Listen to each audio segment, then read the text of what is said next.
Charleene Closshey is a stage and screen actress, composer, multi-instrumentalist and cosmic polymath, known for her starring roles in the romantic comedy feature No Postage Necessary and the holiday film An Evergreen Christmas. Her new album, Aligned, a planetary mantra and gong shower, fuses ambient soundscapes tuned to the mathematically calculated frequencies of the planets, planetary gongs, ancient Sanskrit mantra, and sounds recorded by NASA. Good afternoon, Charleene. How are you? I'm great. How are you doing? I'm very well, thank you. So what does all that actually mean? You know, it was so funny when you were reading that off. I was like, wow, that sounds really cool. It's funny, you know, when you're in the middle of a project, a lot of times you kind of get lost in all of the details. Yeah. And then you get to step back. You know, you can't see the forest for the trees. And so you get to step back and actually, take a breath and experience it. And I've had it's just been a delight to be able to do that with this album because this album, Aligned, a planetary mantra and gong shower, has been an interesting project to put together for a variety of reasons. But if we were just to break it down very simply, so Aligned it's an album that's designed to have individual tracks that connect to the frequencies of each of our planets. These frequencies are unique to every planet, and the frequency is based on the oscillation or the spin of every planet. And, you know, Venus spins at a very different rate than, say, Pluto. And archetypally, we connect to these planets and their effects or their pulls on us in different ways. So it's kind of a fusion of all of these, both scientific, mathematically calculated figures, but also then with more of an esoteric science as well, diving into the more of a spirituality side. So you get science and what we like to say modern science and ancient peace. Yeah. So the album is ambient soundscapes that are tuned to the frequencies of the planet. We add planetary gongs, so the gongs are actually tuned to the frequencies of the planets as well. And then we mix in sounds that have been recorded by NASA, sounds from space, sounds either of that particular planet, maybe the planet, some of its moons, some of the space around the planet, depending on, you know, what it is that we're capturing with that planet. And then also with ancient Sanskrit mantra. And mantra is a very powerful way to reconnect to sound, to vibration, not only outside of us, but inside of us as well. So if you break it down, it's a little bit more palatable. You kind of think of those four things. Where did this idea come from to make an album like this? Yeah, actually, it was because we have been on a bit of a healing journey in our family. And so I was looking for ways that I could increase my healing connection, not only with myself, but for others as well, too. And that was really the birth of the album. It was, can I create sounds? Can I put together frequencies that will begin to affect the body in positive ways? It would bring about positive shifts, positive changes. And a lot of the stuff I didn't realize at the onset that was happening. It wasn't something I was purposefully saying, well, if I do this, it makes this frequency happen. Yeah. And it was something that actually just kind of unfolded naturally. And then it wasn't until the very end, we were actually halfway through the album, that I thought, I think this needs mantra. So it was, as with every project, it's an interesting path to get to where it actually landed. Yeah. No pun intended. Yeah. And how much of it is directly inspired by space things and all the maths, and how much of it did you have to make tweaks to make it sound good? Yeah, no, not a lot. It's interesting. There was not much tweak. We really wanted to sit with the authenticity of the sounds of space. Because, you know, if you think about it, sounds of space is actually a little bit of a misnomer because sound doesn't actually travel through space. It needs some kind of medium, right? Yeah. So even the recordings that NASA puts together are phenomenal, but they capture the vibration. And what we perceive as listening to what Jupiter sounds like is just awe-inspiring. So having the basis of the actual sound was the foundation of everything. So just kind of being able to use that and then build the world around it that you and I would know, that we, from a musical standpoint or a listening ear here on Earth, we Earthlings would be like, oh yeah, that's cool, I vibe with that. But I really wanted to maintain as much of the authenticity, and we did, for that connection to space. I love all this stuff about space. What is it that got you interested in it in the first place? I've always been fascinated by that which is beyond. Things that we see are groovy. Things that we can't see really pique my interest. So space has always kind of been a natural playhouse for me in many, many ways. This was interesting to me because it was this fusion of taking things that we can kind of see, we've heard about, we've been told about, but can I actually step back and sit into this space of listening to that which I can't see? Which is a very different way to approach an album. Normally, if you're in the studio, you got your band set up, and okay, guys, this is what we're doing. This is how it's going to go down. This is what it's going to feel like, and everybody brings what they do, and you jam, and you create magic. This was very different because instead of having a band in front of me, I had the stars, I had planets, I had moons of the planets, I had these frequencies and vibrations that I really had to step back and just allow myself to be as present as I could with each of these frequencies, with each of these sounds, with each of these ideas, these archetypal ideas. Yeah. So it was a very different approach in that sense. I can honestly say I've never made an album like it. Yeah, and I don't think anybody else has. It's quite unique, this style, isn't it? It is. It's very unique. There's been some really interesting feedback from the album. We actually just received word that we're nominated for a Hollywood Music and Media Award. Wow. In their New Age and Ambient Music genre category. And the track that they really resonated with is Jupiter. So it's the longest running track, just like Jupiter's the biggest planet besides the sun in our solar system. It's over a 15-minute track. And it's very epic. Jupiter really connects to this idea of expansion, abundance. In astrology or in esoteric science, people connect Jupiter with luck. So there's just this constant supportive expansion that it presents us with opportunities to reflect on ourselves. That's what every relationship in life is all about, self-reflection. And how can we be more connective or compassionate for others and ourselves simultaneously? Yeah. So when Jupiter shows up, it's a very expansive and pretty epic kind of vibe. Yeah. You think about Jupiter from Greek and Roman mythology. It's in Greek mythology, Jupiter's Zeus. He's the king of the gods. He's got it going on, Yeah. And so it's so funny how people are really vibing with different tracks. Like a lot of the colleagues are loving that, and then you've got a lot of people who are like, oh, I love Venus, because there's just this beautiful sensuality that comes with this very artistic planet of love, planet of luxury, of abundance. So it's just neat to see how where people are vibing, and I think that's what I love about this album is that everybody kind of finds their home.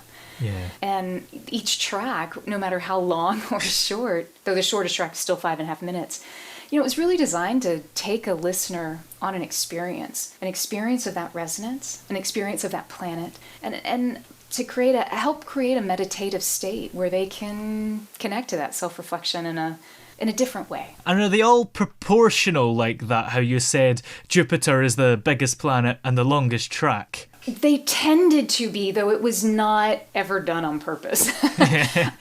And not always. A lot of times the story, if you think about, as an Earthling, I think a lot of times we get caught up on size matters, quantity over quality. Sometimes the resonance would come through in a very qualitative way, and it was more condensed, but bam, it would hit you on the head, and there it was.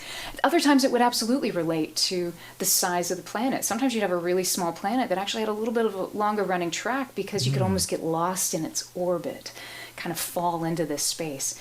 So interestingly enough, it wasn't. And I don't know about you, but I've never been to space, so do the tracks on the album represent how you imagine the atmosphere, if you pardon the pun, of the planets would be? Absolutely. This is kind of a funny, random thing. So all of my life, and I'm sure this will get me committed at some point, but for all of my life, I hear music. And I always thought it was different things, almost like, a radio that's constantly going on, and it would just tune into different stations.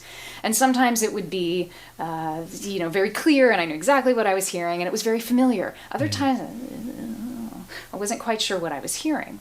And it wasn't until I was in early adulthood that someone shared with me, I think you actually might be listening to what they called the music of the spheres. The idea is that all things in life create vibration. You are a vibration. I'm a vibration. The planets are a vibration. The chair you're sitting in is a vibration. Thank God the chair I'm sitting in is a very tight vibration right now. Yeah. But these vibrations are giving off sound waves that we're able to assimilate in different ways using different apparati. Color is the same, it's a wave, as is sound. It's also, we perceive of it as a wave. Interestingly enough, side note, sounds are actually, if we map an actual sound is actually more of a bubble. It's less of a wave. It's kind of more of a Newtonian versus a quantum understanding of sound. And sound hits us in different ways. That's why you can feel sound throughout your body. So back to your question of, do I think it actually represents what is going on out there? All I can say is that it represents what I've always heard. Take it or leave it. Yeah. And of course, you're also an actress, but some of the films you've acted in, you've actually scored as well. So how does writing a film score compare to writing an album like this? Interestingly enough, very similar for this album because, the film score is all about the story, and this was also all about the story. Typically, we have lyrics and songs that tell us, oh, this is the story, and this is what it should sound like. For instance, I always laugh.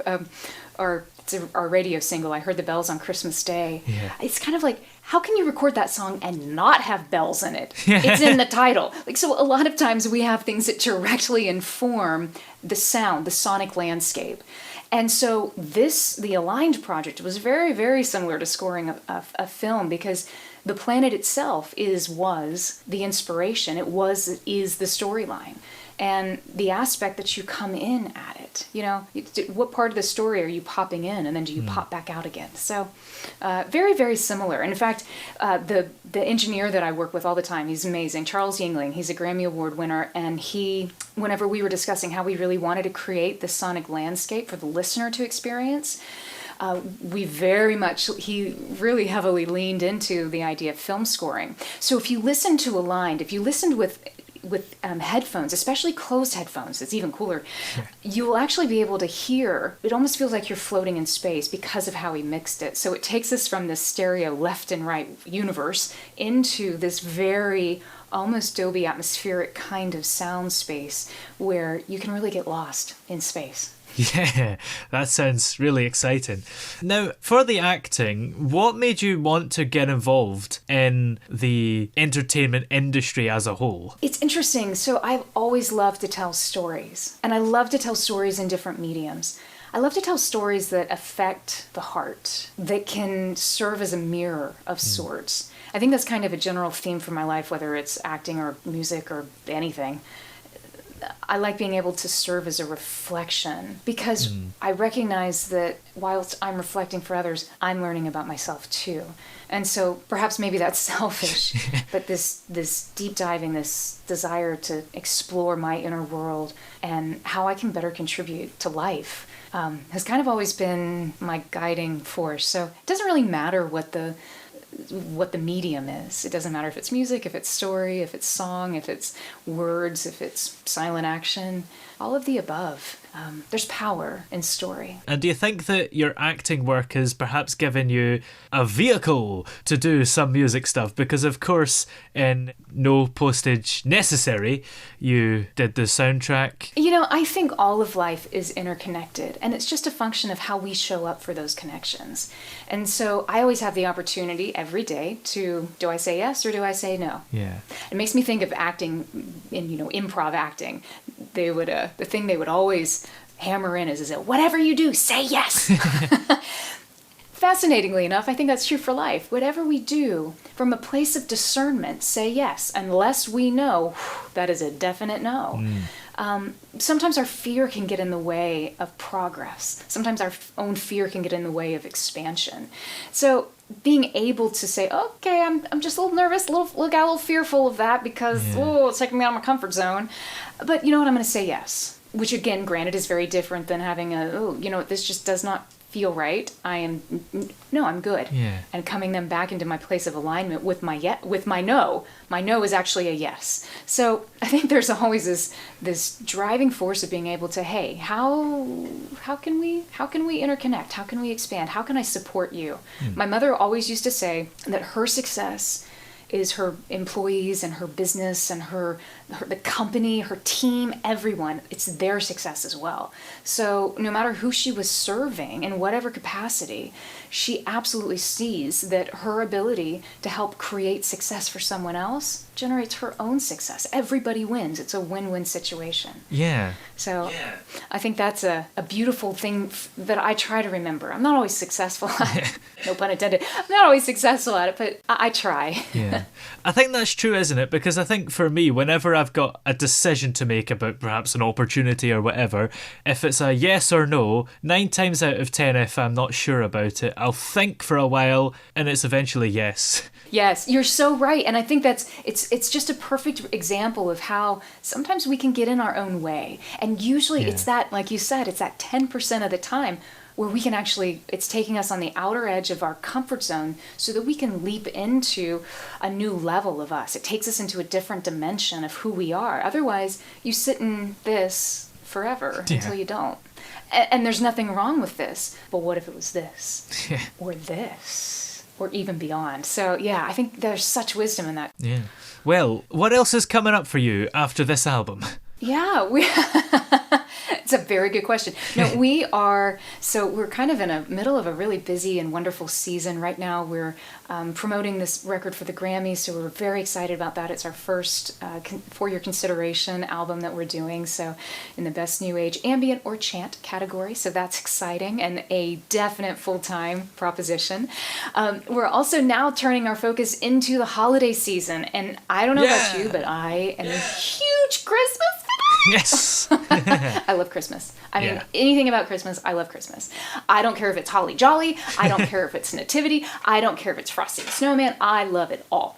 Obviously, I made a Christmas movie. So we're shifting our focus towards our radio single, I Heard the Bells on Christmas Day.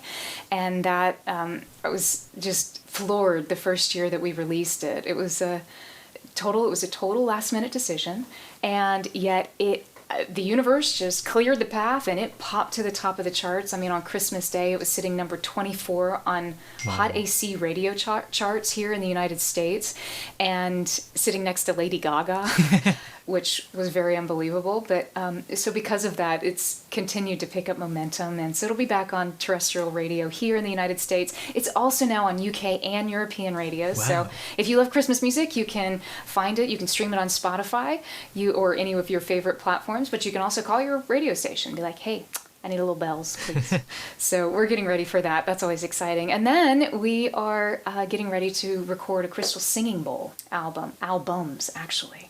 And one of the things that we've been doing is that we've been live streaming. They're about hour-long meditative sessions through the platform of Insight Timer. So we stream live on Insight Timer as well as on YouTube. And they're guided meditations that allow the vibrations of the bowls to act as your guide, to come through, to move and generate happy movement and flow that might have otherwise not have been there just by the sounds of the vibrations in the bowls. So we're going to be doing that in full-length albums, and I'm super excited about that. So yes. Well, in the meantime, where can we find this latest album, Aligned? Sure. The easiest way to find me is Charleene.com. Charleene does have an interesting spelling. My mom got very excited with the vowels, so we have plenty of ease to spare. It's Charleene, CHARLEENE.com. And if you want to check out Aligned, there's actually a page strictly for Aligned on the website. So you can even go to charleene.com/aligned. And it'll direct you wherever you want to go, whatever listening platform you want to experience this in. If you have headphones or if you have earbuds, whatever you can do to kind of close your listening environment as much as possible, you'll have a completely different experience than you would if you were listening in an open environment or space. And both are cool. Both are effective, just different. So I'd love to find you online. Connect with me too. I love being on Instagram. So if you want to hang out on Instagram, please come say hello. Yes. Excellent. Well, many thanks for talking to us today. It's been great to talk to you. Likewise. Thank you so much. And all of the listeners, it's so nice to connect with you. We love your show. And we can't wait for everybody to get aligned.